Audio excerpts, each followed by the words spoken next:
Itong comment na to tungkol to doon sa developer na hindi na turnover and then nai-report ka sa Raffy Tulfo. So sabi ni Ma'am Bloodberry, madaling sabihin ng due process kung marami kang pera.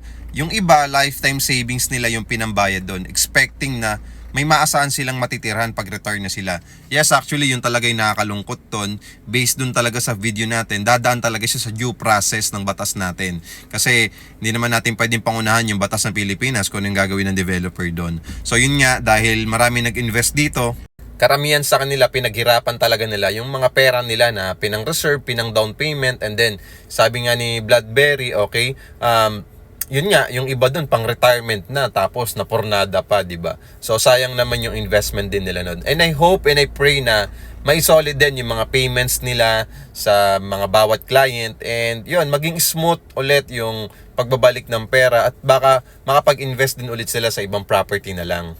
Lakas talaga ng tulong, okay, ng programa din ni Sir Raffy Tulfo kasi karamihan din naman talaga sa ibang buyers doon sa property developer na yun, wala naman talagang kakayahan na magkuha pa ng abogado, magbayad pa ng another payments para sa mga lawyer, 'di ba? Lalo na yung iba OFW nag-invest, wala naman sa Pilipinas, 'di ba?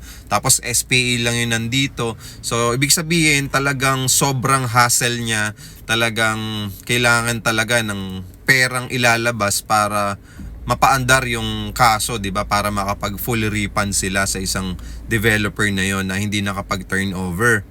Kaya talagang masakit na sa damdamin, masakit pa sa bulsa kasi magastos din talaga para may process yung refund natin doon sa ganung sitwasyon.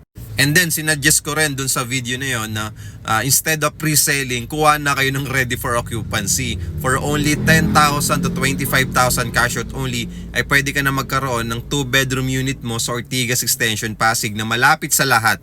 Okay, kung interested kayo, pwede to ipasok sa Pag-ibig or bank financing at ang process lang ay 30 to 90 days pwede ka na makamove in. Just follow me and message me at huwag niyo po kalimutan mag-heart. Salamat sir sa pag-comment nyo, ma'am, sa aking mga videos. Thank you!